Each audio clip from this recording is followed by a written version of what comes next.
Hello, hello. Welcome, welcome. This is my first live ever on YouTube, so I really hope it goes well. If you have a comment, please put it in the comment and enter it in the chat. It should be working. Let me see. Okay. Yeah, it's. Hello, everyone.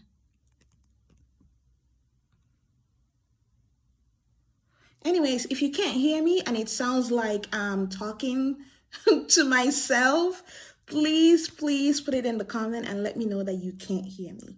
But anyways, let's get started. Today's live is actually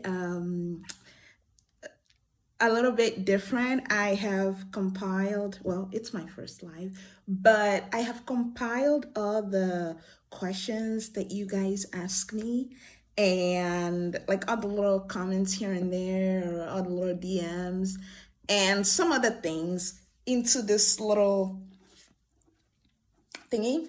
So I'm doing like a drawing. So anything I draw, I will answer. So I'm just gonna shake it like a little cocktail and go. Let's pull the first one out. It said, what poetry books did you read this year and why? Okay, let's see. This year actually has been so I watched Joy Hajo's poetry, what do you call it, poetry class on master class. So after that I've just been on a kick, just reading native poets, native poets from the native nation here in the US. So I got let me go get the book that I'm currently reading right now. But anyways, I got that book and I also got one of Joy Hajo's poetry collections. Aside from that, the ones I'm currently reading right now, I haven't been reading poetry collections. I would say I've been reading individual poems, just poems that I've penned here and there. And one of my favorites is The Delight Song of, God, I'm going to butcher the name, Tali Tosali by M. and Scott Momaday. He's a Native American poet, well, native poet from the Native Nations. His work is just wonderful. So I like that poem. I go back to it every now and then. I came across it obviously from Joy Hajo's masterclass, but it was one of those poems that just keeps coming back when I'm going through a hard time. It just keeps coming back and coming back and coming back. And actually, let me hang on one second. Let me grab the Native American poetry book. Give me one second.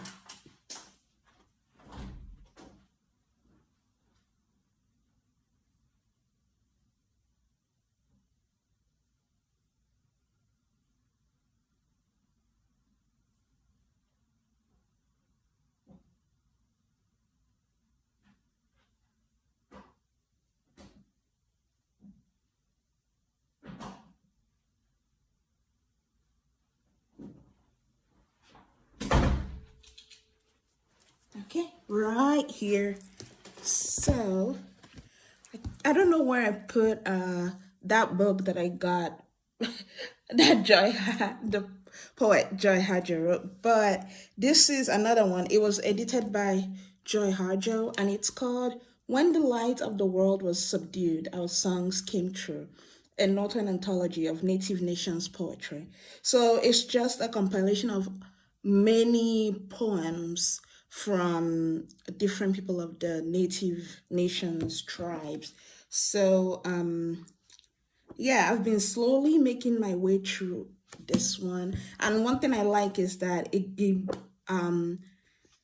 they put in the really old times, poets from the old times. So they put in like what they wrote down in their in the native language, and then they also showed the literal translation and also showed another translation for those ones. But a lot of the more recent poets were written in English, so you didn't quite see the previous, like what they wrote in the native language. But anyways, this book is wonderful. I am still making my way through it. I haven't made my way all the way through it. But aside from that, I've been doing a lot of individual poetry. Um, and Scott Mamaday, Lucille Clifton. Oh, I've also read a couple poems from what's his name? How can I forget his name? I can't remember his name. But I think he won a Pulitzer with it, with his poetry collection. He's a Black American poet. Gosh, let me look him up. Yeah, his name is Jericho Brown. So the Tradition by Jericho Brown. I've been reading some poems here and there from that book. I've also sometimes I go back to Questions for Ada by Ijoma Umebuenyo. She's Nigerian, I'm Nigerian. We're both Igbo, but whenever I want to pronounce her last name, Umebuinyo, I always stumble. I don't know why. But yes, I do that. And let me see. Of course, Lucille Clifton. What's Aracelis Grimet? I've also read her poems.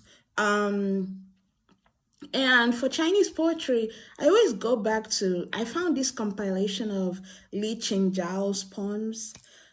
I always go back to that compilation and just reread it and reread it and reread it.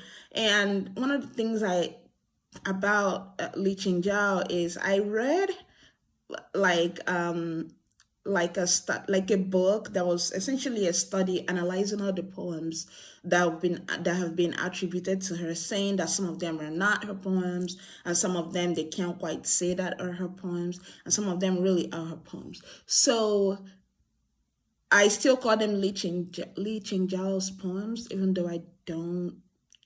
The books, some of the books and the writings out there say that all of them are not entirely hers. But yes, that is what I've been. Oh, and I also decided to try reading the Book of Songs. I found this book. It's like a picture illustration of the Book of Songs. It's by this gosh, I can't remember her name. I can't remember her name, but a lot of her art is drawing faceless people. But she does a really good job. I think she also illustrated for Disney's Mulan. But anyway, she illustrated the Book of Songs, and I was lucky to find it on Amazon. Of course, there's no English translation. So I bought the Book of Songs itself. I bought like the translated version, and then I just match the characters to that book so I can see, like look at the writing and see if it matches with her interpretation of it. It's just one of the fun ways I spend my time. Anyway, I hope that answers the question of the poetry books I read this year and why. Let's check it again. Please put comments in the comment section. Let me know if you hear me. It's very important that I'm heard, or else I'm just talking into a thin wall. You know what? One of the things I received this Christmas was Fenty Beauty body butter, like the gift from one of my sisters. And my God, I smell like cinnamon. I don't want to go outside in case the cannibals, the ones that eat the steak raw, I don't want to be eaten by a cannibal. So I am inside because I smell. It's just like I was dipped into a cinnamon roll and brought out. That is how I smell. Whew. No, no, no, no. Okay. So we're gonna read this. Top C drama soundtrack of the year. What is it? What is it? Let me see. What have I been enjoying as a soundtrack of the God? There are so many wonderful soundtracks. The soundtrack for Southern Fairy, the one with Esther Yu and Zukai, that was wonderful. But it's not my favorite soundtrack. My favorite soundtrack is that song called "It's" by Joe Shen, which I've listened to a couple of Joe Shen's songs, and a lot of his voice is not that deep. So, but his voice for that Joy of Life 2 soundtrack, oh my God, it was deep. It had all the feelings there. God, I can't remember the name of the song. If I remember it, I'll put it in the comments, or if I post this live, I'll put it in the comments. But it's called it's that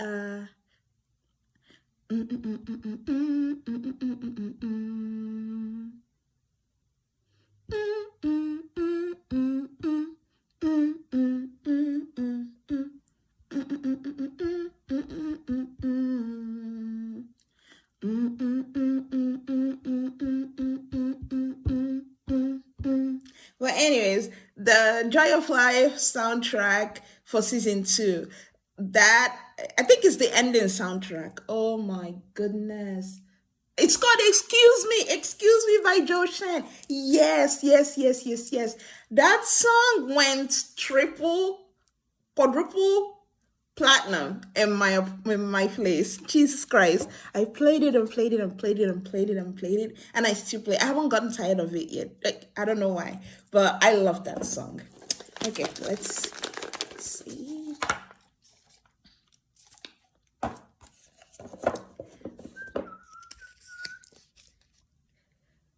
What are my thoughts on Love Game in Instant Fantasy? And I watched it all. I loved it. It made me go back to watch Moonlight because I've never seen Moonlight. So I like that it was many of the cast from Love Game, at least 3 of the main cast from Love Game in Instant Fantasy that were in Moonlight. So I went back and I started watching Moonlight, and oh my God, Esther Yu, I would say, I would like to see her in more serious roles. I know she did that, My Journey to, I can't remember if it's My Journey to You or My Journey to Love. I always confuse their names. But one of those, that the one where she did with Jang Ling Hei. But I would like to see her in more serious roles. I don't know if she dubs her own voice or if someone dubs it for her, depending on what show it is. But I'll say that she's one of the actresses that the whole baby thing and the whole, like cutesy thing, she's one of the actresses that it actually works for.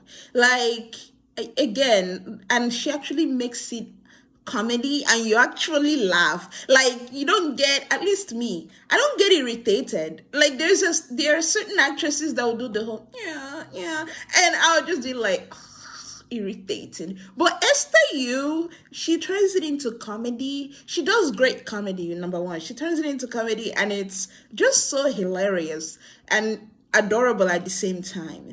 But I like to see her in more, and of course it's probably as she grows and matures in the industry, you get in where you get in. So as she grows and matures, it would be nice to see her in more serious productions.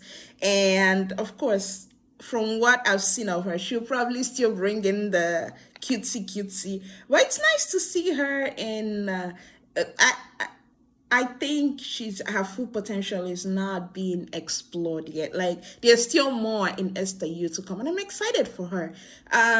She seems to be doing music video now. One thing I like about Esther Yu, again, this is my perspective looking in. I don't know this woman. I don't know her personality, but she comes off as, at least through the screen, even in reality shows or during movie promotions, as someone that's willing to try, someone that, if you tell her, even when you tell her, oh yeah, your voice is not sounding good in that, instead of just giving up, or she will try again. Like she comes off as someone that tries and tries and perfects as she goes along. So I'm excited for the girl. I want to see what she does in the future.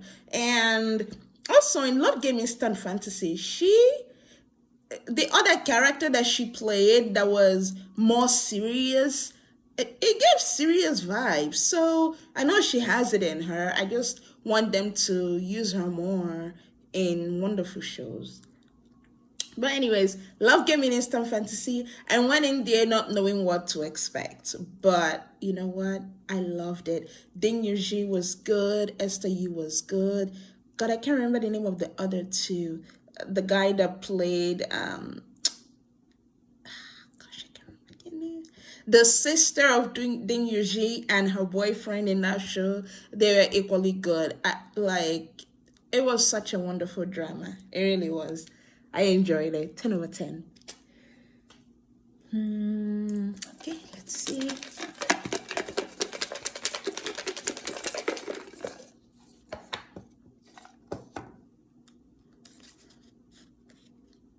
Makeup secret. As you can see, I'm not the best makeup person, but I try. I don't really have any makeup. I don't really have any makeup secrets. I wish I spent more time. I will try this year to just spend more time learning what works for my face, makeup wise. I have been very blessed with good skin. So a lot of the times, my regular job is healthcare. So a lot of the times, just spending the time and pasting foundation in my face. Sometimes I don't do it. Sometimes I just throw on powder, do my eyebrows, put on some eyeliner, and go. Cause I always look at it like, if I have to run around, if I have to sweat, I don't want to spend that extra time thinking, oh my God, I have to go touch up. Because sometimes you have time, sometimes you don't have time. But this coming year, I want to experiment more with foundation, with contour, see what works for me, and also do some things with my eyebrow. My go-to eyebrow is just to make it thick, but I do have a little bit of a thin eyebrow fascination. So I like to try that. I know I've dyed it before. I'll find a picture of my dyed eyebrows. That's usually my go-to thing that I do to my eyebrows. I dye my hair, I dye my eyebrows with it. That's done. But this coming year, I want to see if I can try either shaving it all off and putting the thin, or dyeing it the color of my body and then putting the thin eyebrows on. But yeah, I don't really have any makeup secret. Oh, one of the makeup things I do is whenever I run out of eyebrow pencil, like if I forget to buy it from the store, I use, the Pat McGrath dark brown. I think it's, God, I can't remember what it was, that you use for your eyeliner. I use it for my eyebrows and it works. That's the only thing. The Pat McGrath, God, I can't remember. I think is Black Coffee. The Black Coffee eyeliner, I also use that for my eyebrows and also use it for my eyeliner, and I'm good to go. So anytime I run out of eyebrow pencil, that's really my go-to thing. Yeah.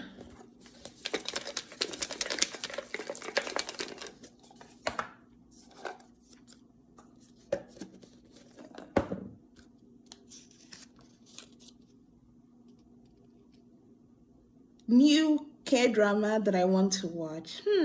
This year I can count on one hand how many K-drama I've watched. I haven't really been into it this year, but the new one I want to watch there's this drama that I've been seeing trailers for. It's called Check-in Hayang. So I want to give it a try. I want to give it a try and see how it goes. Yeah, I want to try that. Let's see.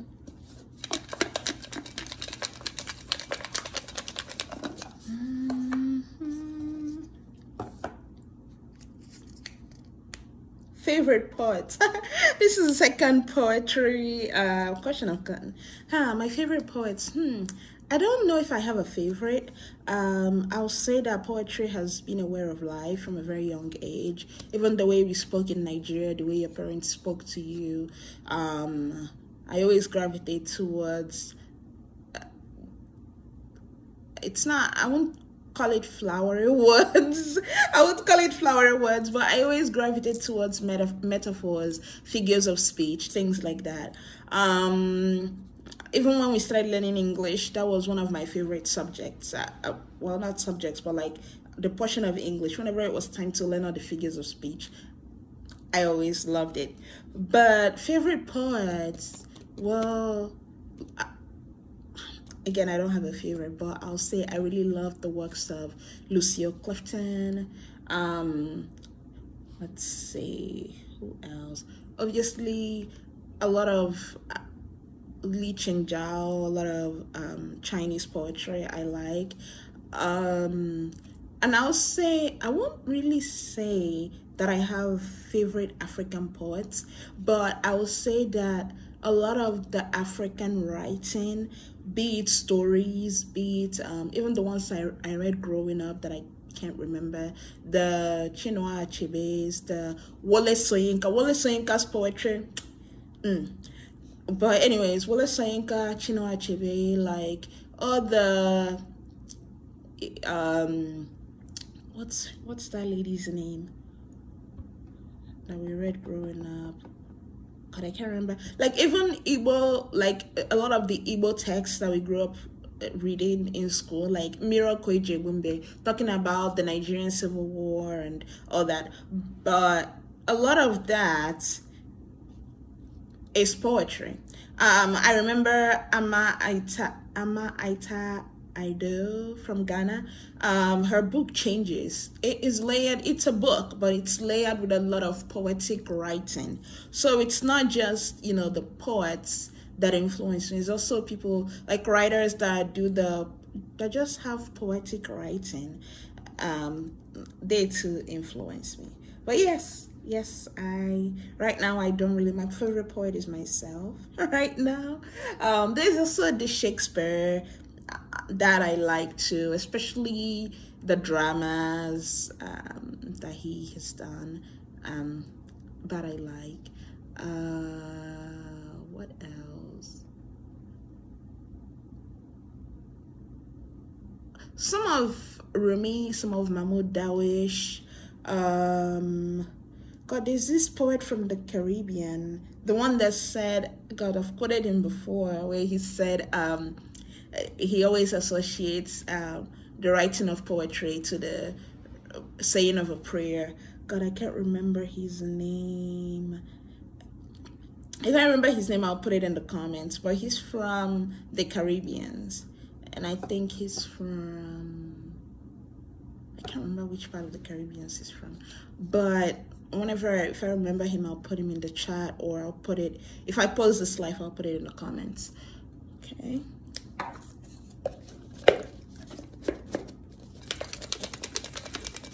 We're almost coming to the end of these. Almost. I didn't get a lot of questions. Nigerian movies that you're planning to watch in the new year. In the new year, I'm planning to watch Seven Doors, but it's not in Netflix, the regular Netflix that I get in the US here. They say it's only in Netflix Nigeria. So I'll try and see if I can find it and watch it. Then I'm also I still haven't watched The Wedding Party 2 from Kemi Adetiba, so I still need to watch it. I also haven't watched King of Boys. I know. Stun me. But in my defense, I watched a lot of clips from the King of Boys when it first came out that I kept putting actual movie in the back burner because I kept watching all the clips that I kept seeing, So that's still on my list to watch. And then it looks like there's a couple Nigerian movies and TV, and also African, just other African countries releasing on YouTube. So I'm gonna be on the hunt for those this coming year. Um, Let me see. And also, I want to get into the Yoruba movies, see if I can find some with subtitles. I really want to get into that. So we'll see how I do with time this this new year, this coming new year.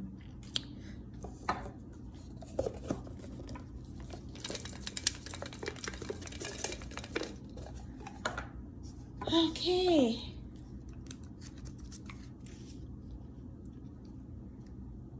What's a K drama that I stopped watching that I'll pick back up?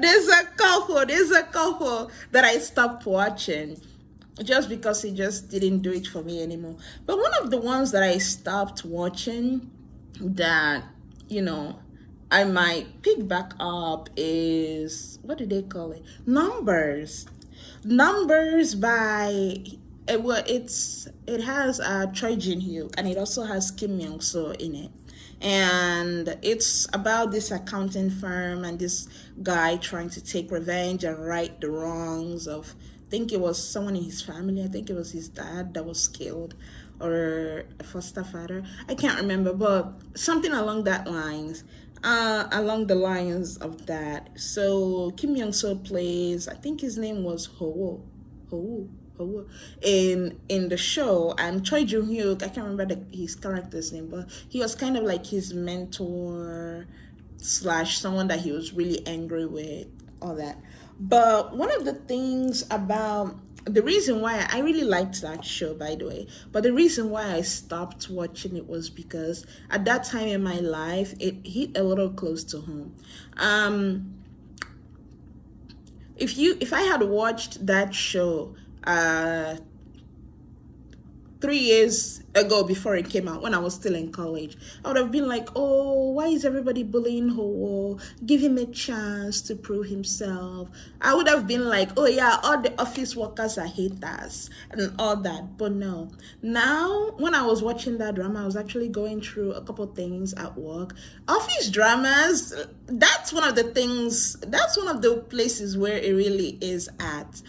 It's also one of the things that, if you're looking for a quick solution, it's not going to solve all your problems. You still have to think like a human being, like the rest of us.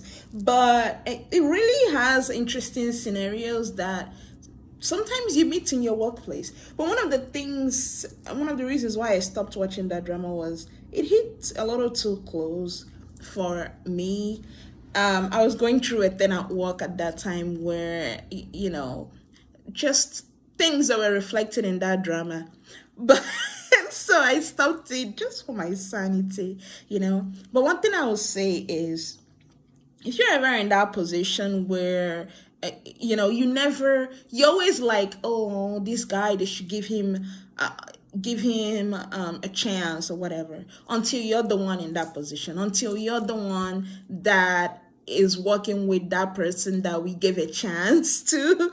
But at least this guy was trying to better himself and trying to do things to make his work good. But if you get into that position where you're the one working with the person that was given a chance, and that person is not doing things to better themselves, and you're the one that's always cleaning up after them, cleaning up, at least in my case where I work in healthcare, and we review each other's work. So imagine, like, whenever you review this person's work, you're always the one going back, fixing their mistakes. You're like basically the cleanup woman, and they're paying you the same thing they're paying that person. And in another person's case, in other people's case, maybe even more than they're paying you, they're paying that person even more than they're paying you. Like, it's really hard. You can't tell me as a human being that you would just sit there and not be resentful. Like, and I don't like resentful energy. I don't like being in that space where I'm resentful of someone, or I don't like it. It's not something that I like being in. It's not something that I identify with.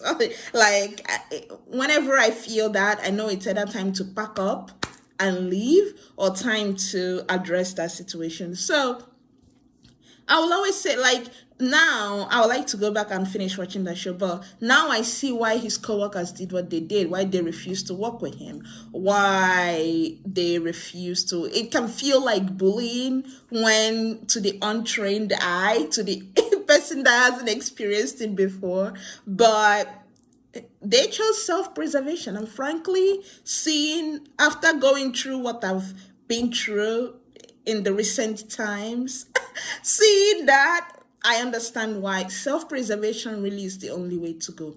First of all, if you're a business owner and you employ someone, you would like them to put that passion in it, to like treat that business like it's also their business, But at the same time, if you're now the person that's hired and you're treating that business like your own, and you've gone to this employer, you have expressed your concerns about a particular hire, oh yeah, this is not working, and you're seeing that, that the things you're putting in is not coming back, like that employer, the give and take is not matching, the math is not matching, like whatever you're giving that employer is not even being given back to you. Of course, it's never going to be 50-50, but at least you don't feel valued, you don't feel, whether it's by pay, whatever your definition of value is, it's not coming back.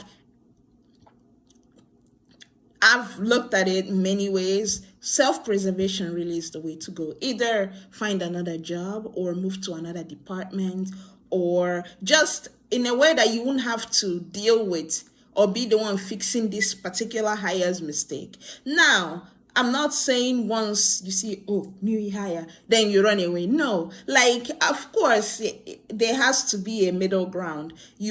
I'm saying that this is, some people, choose yourself, choose your mental health. But if you're someone that, you like to maybe help people, or because the shoe can quickly be on the other side of the foot quickly. It could be you in a new job. But if you're that person that likes to extend that olive branch, if you've extended that olive branch, you see that this person just wants to collect the pay, not better themselves, because they see that people are fixing their problems, and, choose yourself. Go to another department. If it's a job that has shifts, move to another shift where you will never have to deal with that person. Choose your peace of mind. Choose yourself.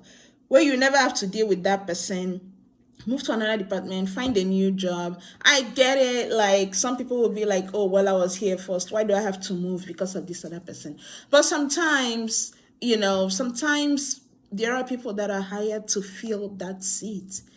It's you would think that, I read one quote where someone said that an organization, there's only a particular number of people that function in an organization. The rest of the people are just there to fill the spot. And while in a team, you want to help the weaker performers, there's a particular point, if that weaker performer is not helping themselves, there's a particular point where you're like, okay, I'm not going to deal with it, unless you're someone that it really doesn't bother you. Like, there are people that they're like, yeah, I just really love this job. It doesn't bother me that, this person that was hired is making more than me, but I'm the one fixing their shit all the time. I'm the one doing their stuff all the time. I'm the one helping them out all the time. If it doesn't bother you, then of course stay. But me, like, I'll say 6-7 years ago, before that drama, before this particular drama, this numbers came out, would have been like, oh no, they are bullying him, they need to help him. But now I see why. But in this or worst case, at least in the place I stopped at, he was actually willing to work. He was actually willing to find ways that he can add value, that he can take courses and better himself and get into that accounting world and provide value where he's not dragging his coworkers down. So in his case, he's actually someone that when you see this coming from him, you will want to help him.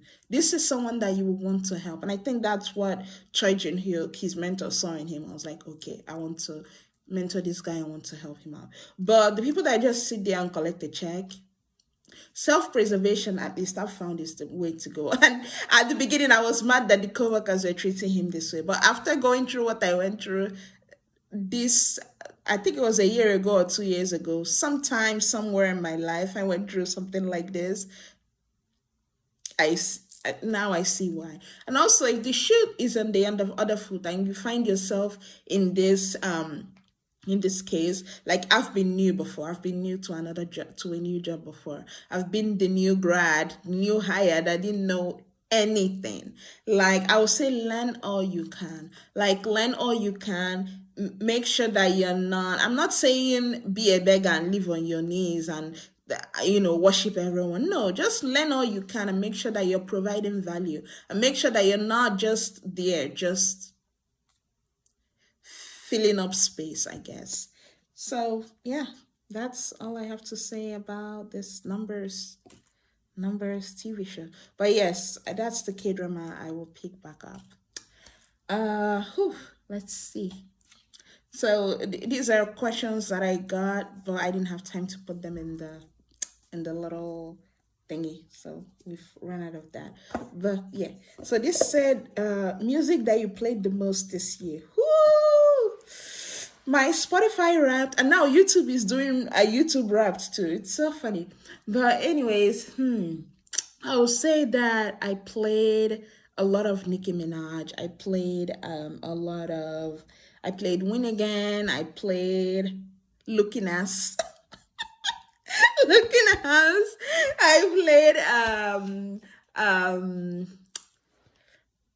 I'm the Best. Of course, she had her tour this year, so a lot of the nostalgia, a lot of her previous albums came up. I played I Came to Win. I can't remember. I think it's Fly. That's the name of the song. But I Came to Win with her and Rihanna. I played a lot of her because she has that like a lot of the things that were going on in my life this year that I needed to be like, I am the best. That was the perfect soundtrack to when I'm getting ready to like, that was a perfect soundtrack to go because you need to, a lot of the times you need to let people know that you are better, you are really not like them. And this year there were people that tried to try me, but I won. That's all you need to know. But yeah, so Nicki Minaj, I played a lot of, C drama soundtrack, a lot of the Excuse Me, that song Excuse Me. I played a lot of um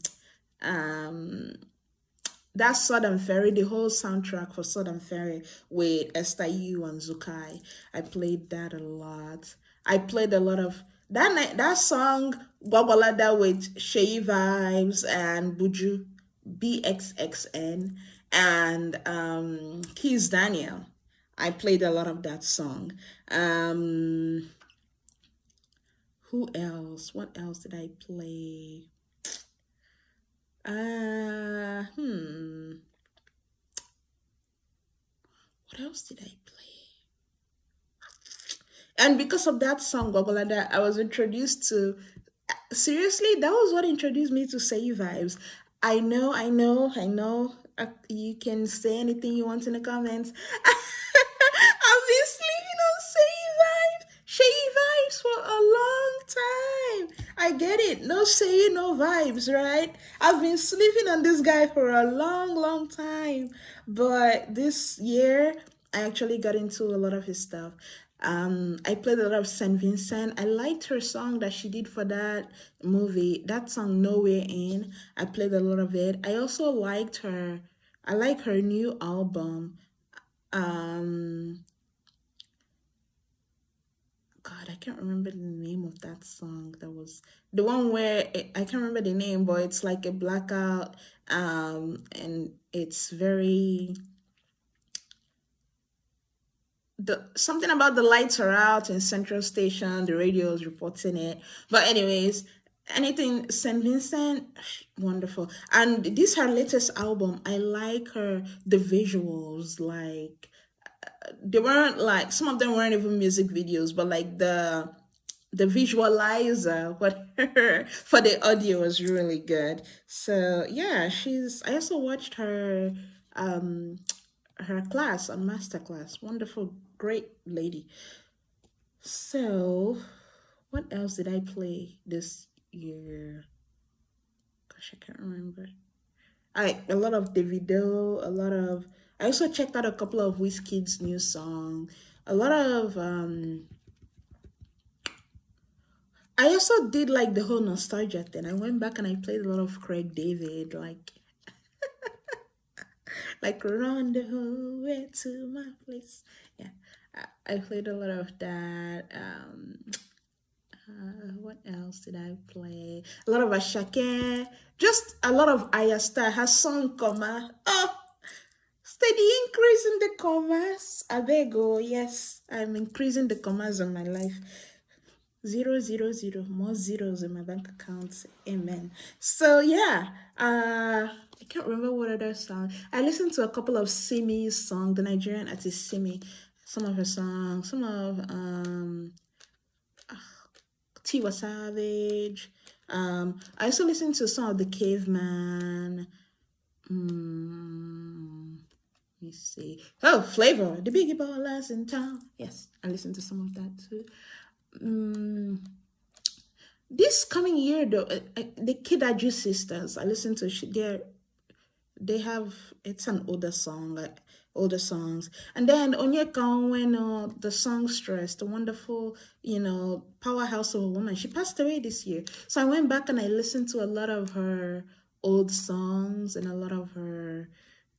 um a lot of the songs that I grew up on, like we grew up playing, and a lot of the songs, just there are a couple things going on in my family this year, but um, I I don't know that Onyek listening to Onyek Onweno's songs just brought back a lot of memories, like of cleaning the house on back home when I was still back home cleaning house, of just music videos that my parents really liked that we'll watch, and it was a song there, and one of the songs that Chukwu goes yeah, oh Chedike mama.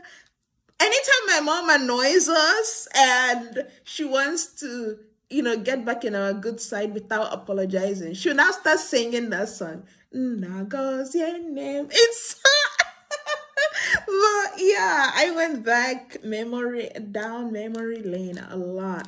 Uh, just a lot of nostalgia this 2024. I don't know what happened. But yeah, those were the things I played the most this year. Let me see. Oh, and speaking of say vibes, I was gonna before I get into my other cards. Speaking of say vibes, one thing I liked in his I went back after finding him out on Gogolada and listening to some of his new songs. I went back to I played one of his album from the beginning to end. I think it's the $1 Billion Baby album.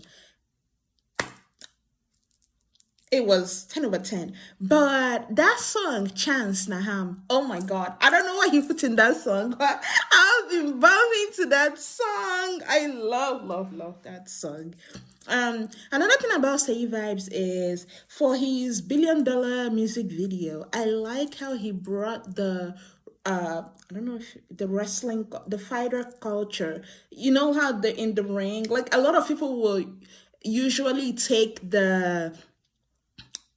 make it look like how the US fighting ring looks, or how those older European fighting rings look. But I like how he brought it to the ghetto, to the trenches in Nigeria. He always says he's a trench boy to the ghetto in Nigeria, and it was all these people that were betting on the fighters were all these like ladies in like white, in their white boba, and um in their head wrap. I can't remember. I don't know why the name skipped me.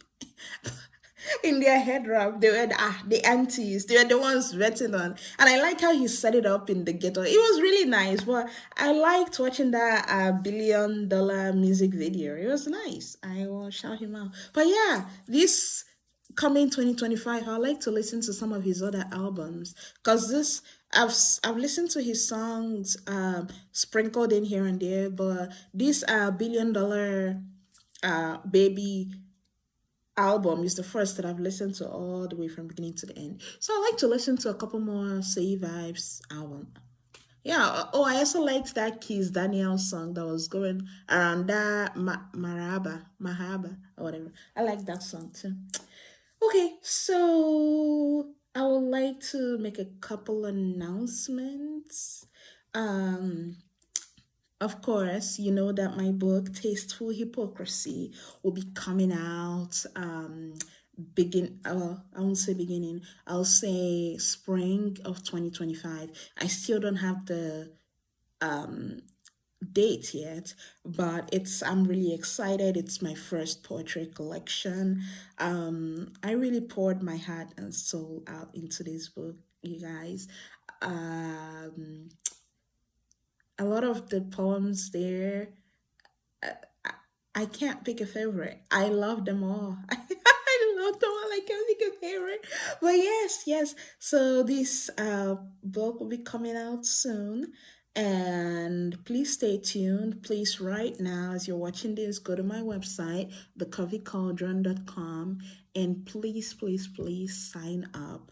Sign up to get notified. Sign up for our newsletter. This 2025, I want to start sending out newsletters. So once I get, a couple more people in there, I'll start sending out newsletters, and I'll make it once a month. So I'm not disturbing you guys. And so, I'm not inundating you like throwing newsletters at you all the time. But for the book, please sign up to be notified when it's dropping. And I will try my best to keep updating it in social media.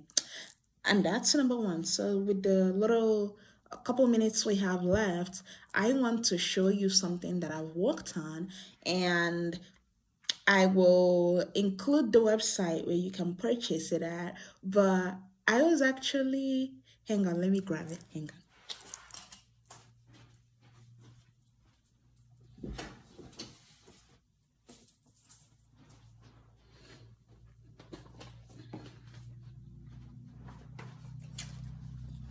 So, you know how this year was the first year, because normally every year since I started my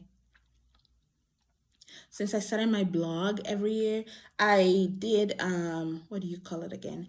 Um like a magazine, but I always made it digital. So this year I thought, okay, why not print it out? So this year I printed out my first magazine, like in print. And I also printed out the second one, which I gave to a couple businesses in town. And I gave out my personal copy. So I ordered another personal copy. So this was the summer issue, right? But the fall and the winter issue was the one that I gave out all the copies. So I I ordered some more so I can have a personal copy, and so I could have there'll be only be 10 copies. So if you want to purchase the print copy of the fall and winter issue, please make sure you message me on my website, thecurvycauldron.com. Right now I have the digital copy already up on the website, so you can go and flip it around, look around, see if it's something you're interested in having a print copy of. The people that wanted the print copy, I already gave out, not gave out, but I already gave some, sold some of the print copy. Um, when I first made it. So that was during the fall. But now it's in the middle, it's fall, winter. I decided to put it on the website as a digital copy. But there are still print copies available to buy. But the reason why I have the summer issue was this was the first time I actually printed out the calendar. So I decided to use the picture to make journals. So if you go to my website, well, there's a link that will take you to where you can purchase it at the Curvy Cauldron. But if you want to go straight to the place to purchase it, it's the curvyden.companysite.com. So I made journals. I've written a couple things in it. But yeah, let me hang on. Yeah, this is it. This is how it looks. And this is the back. Yeah, so I decided, I was like, you know what? This is the first time I'm printing out a magazine. Why not, to mark this and cement it? Why not make journals and use that cover as the cover of the journal? And it's the Gentle Flights collection, which consists of 3 journals. Just one of them is a regular journal. The other one is an action journal with prompts, and the other one is an action journal without prompts. And the one with prompts has like some prompts in it that help you take action if you're dealing with a particular problem. The one without prompts is just it's also another custom journal that just has like a date and the butterfly drawings on it. And then just a regular Gentle Flights journal is just a little notebook that you can purchase. So that's the third product in this Gentle Flights collection. And the fourth product in this Gentle Flights collection is, ta-da, the calendar. So this is the front and this is the back. Oh, this is the back of the calendar, and this is how it looks. So it's one of the ones. It's the Gentle Flights 2025 calendar, and really this calendar has, of course, it has an announcement for my book that will be coming soon, Taste for Hypocrisy. And it has, the calendars, and it has the seasonal pictures. Most of these pictures were taken by me or generated by me. So, and also for the quarters, it has poems. So this is starting January, right? And it has some of my poems that I put in there just to inspire you through the month or through the quarter. And it also has a couple other poems. I think one of them is from Rumi, but a lot of the poems there are from me. Let me see. Yeah, look at October, November. Yeah, so please make sure you purchase. I will include the links in the replay. And yeah, I'm really proud of this. I'm really proud of this work. Make sure that you patronize me. I will never say no to good money. So yeah, this is frankly been a nice end of year live. I am very happy to chat with you guys. outfit check. I forgot to do the outfit check. I think this dress is from Rotate. I got it from sale on sale. I can't remember when, but hang on, let me show you.